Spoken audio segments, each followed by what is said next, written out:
So there are kriyas to stabilize the system in such a way, naturally it'll impact the sugar levels later. We have hundreds of people who have completely walked out of their diabetes. It was almost like a miracle that suddenly I don't need the prescription drugs to sleep. I go to the doctor and he does my blood work. He's got me on this thyroid medicine to keep my blood pressure from being too low. It was a high risk for heart attack, and he gets my blood and it's normal. I had type 2 diabetes diagnosed about 15 years ago, and I did a lot of research at that time, and I discovered type 2 diabetes comes with lifestyle.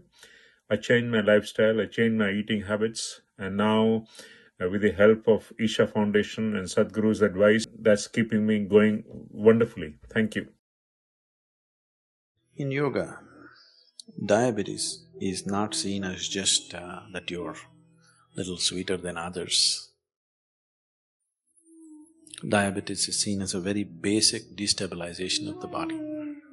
So there are kriyas to stabilize the system in such a way, naturally it'll impact the sugar levels later.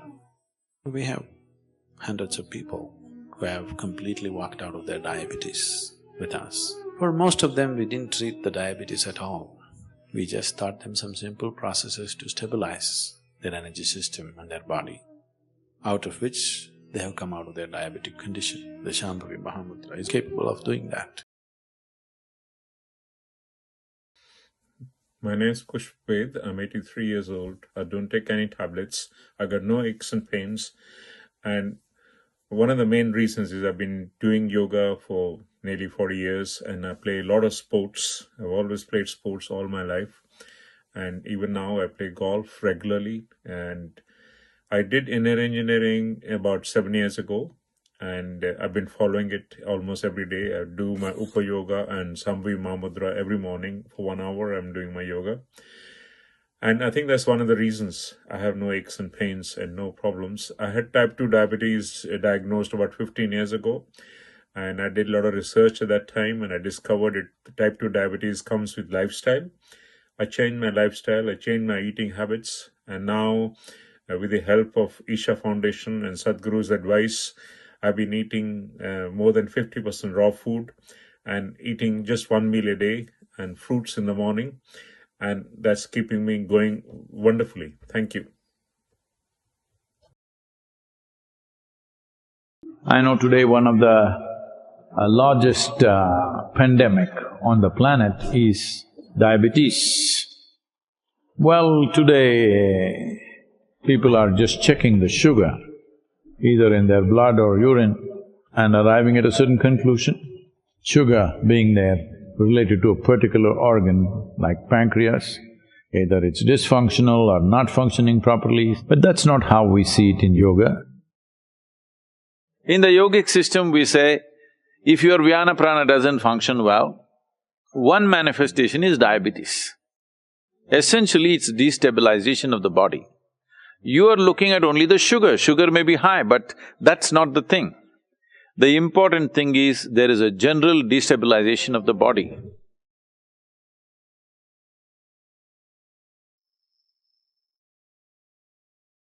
If you do not have any other sadhana, the simple way is to keep in touch with the earth or the soil.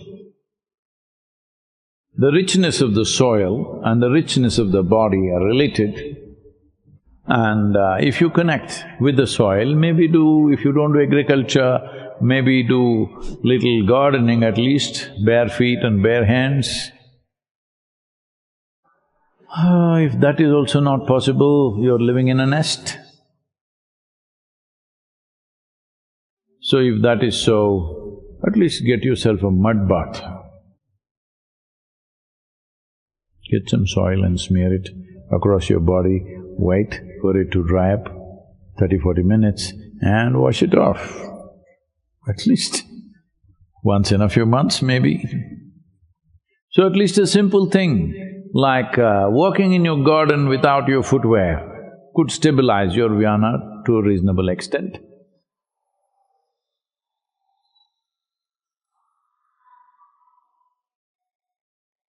There are kriyas to stabilize the system in such a way that naturally it'll impact the sugar levels later.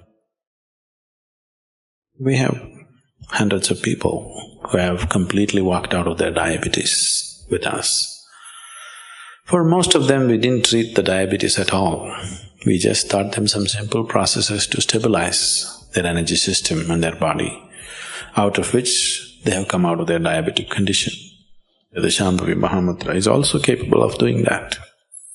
Once the system gets regularized, you will see diabetes should go.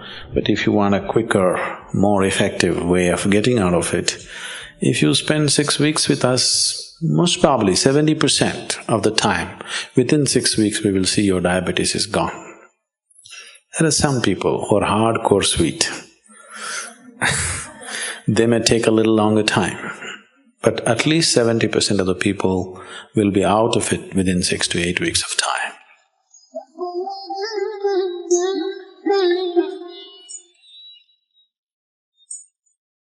If you have diabetes, we have powerful systems in Siddha, we can do that. But Siddha is little bitter. If your diabetes is not so so bothering you, you will not take such bitter medicine, then we will choose Ayurveda, Siddha Vaidya, to some extent Ayurveda and proper diet and exercise, one can easily reverse this process.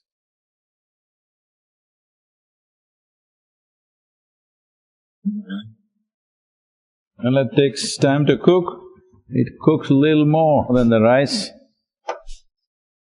but it does a lot more.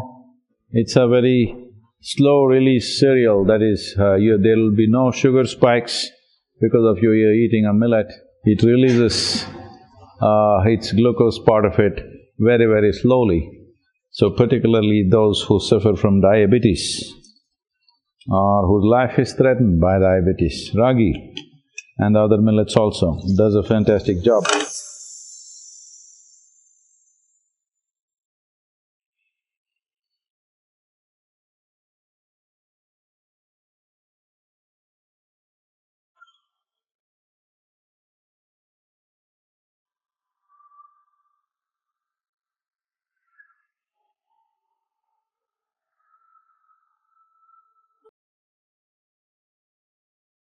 So what happened to me when I came here, I was on 4 prescription medications, one for insomnia, one for hyperthyroidism. I couldn't walk across the room without all the blood rushing out and feeling like I was going to faint.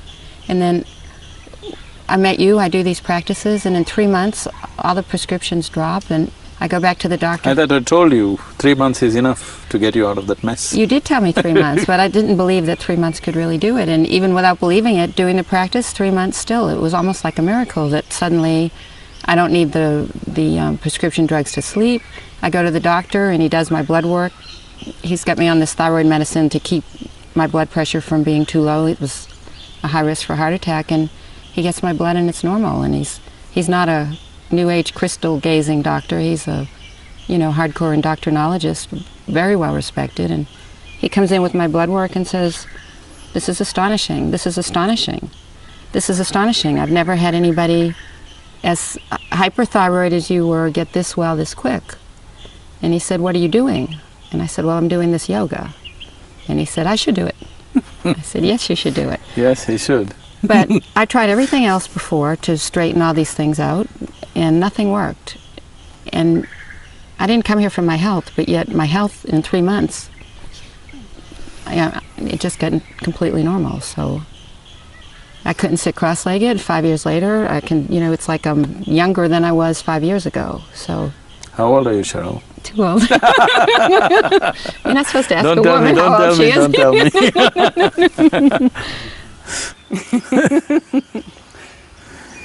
So is this a miracle? There are 2 ways of looking at life. You can look at every piece of creation. If you carefully look at it, if you logically look at everything, with all this science and technology that we have explored, we still don't know how a single leaf in this forest works. You search the whole forest, find 2 leaves exactly the same way, you will not. They're different. So, just everything is a miracle. How the soil is becoming a plant, plant is becoming a tree is becoming a flower, flower is becoming a fruit, fruit is becoming a human being. Isn't this a miracle?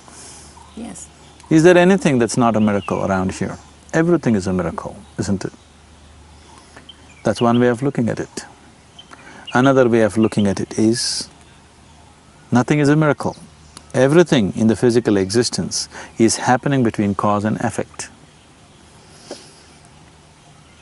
People have become short-sighted, they are unable to see the cause, they only see the effect. They either enjoy or suffer the effect, they are unable to see the cause. But without a cause, can there be an effect? For everything that you see, there is a cause. So the process of creation is happening not haphazardly, it is happening between cause and effect. If your involvement is limited, if your perception is limited only to the effects of life, then you live like any other creature on this planet, being thrown around by the process of life, not understanding, not being able to manage your life the way you want it. But if your perception is deepened to see the cause, then you can create your life the way you want it. Right now, what did you have for breakfast? A dosa. A dosa. A dosa is like a pancake. So look at this, you ate this dosa in the morning and over the morning it is becoming a human being, isn't it? Isn't the dosa being converted into a human being? What you call as my body is just an accumulation of that, isn't it? Even if you eat a banana, it becomes a human being. If you eat anything, if you eat a chicken, it becomes a human being. According to Charles Darwin, tell me, how long does it take for a chicken to become a human being? I don't know how many million years he would say, but now over the morning or afternoon, you're managing to do that. So this miracle that if you put a banana, it turns into a human being, this miracle is possible within you because the very source of creation is functioning from within you. Your body did not get created from outside, it is happening from within. The manufacturer of this body is inside, not outside. You may be providing raw material, but the manufacturer is inside. So if you have a repair job to be done on your body, would you go to the manufacturer or to the local mechanic? But this source of creation's been there the whole time, right? Yes, but I'm asking you, would you go to the manufacturer or to the local mechanic? Definitely the manufacturer. Yes, but why didn't you go? Because you lost access. I didn't know how to go. You lost access. If you had access to the manufacturer… But lost, did you ever have it to begin with? Was it lost or is it actually lost or never known? See, you know it's happening, right? You know something's happening. It is happening. Whatever you eat, whether you eat a piece of bread… Yes, I know or that a banana or a dosa, it is being converted into human body. Yes. So, the manufacturer is busy working, but you ignored him because you're too busy with what's happening around you. You ignored him so much that it looks like he's absent. But if he was absent, would this happen? No. So, yoga essentially means this, that is, from being just a piece of creation, you move to become the creator. If you live on the surface, you just live as a piece of creation. If you go to the core, you are the very creator himself. So this is the choice you have. Either you exist here just as a piece of creation, pushed and pulled by the forces of life, or you exist here as a creator, creating your own destiny, making your life happen. So, what was diagnosed as a disease that you have to live with for the rest of your life is gone in 3 months. Is it a miracle? No, it's not a miracle. It's just a little deeper understanding of life. You learn to do things the right way. But it wasn't on the level of my mind that this fixed. No, it is not on the level of your mind at all. It's not on the level of your mind. When you say my mind, my body, obviously there's something more than your mind and body, right?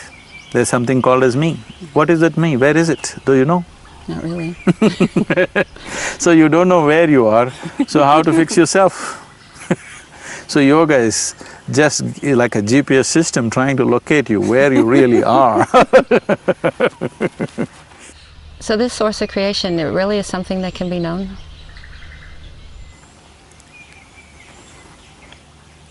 People are trying to know the very cosmos. They're sending spaceships all over the place trying to know. But what's happening with that way of doing things is… See, 1,000 years ago, if you looked up at the sky in the night, you would have seen maybe… once I counted, I don't know how many you counted. When I was young, I sat down and counted and counted and counted how many stars in the sky.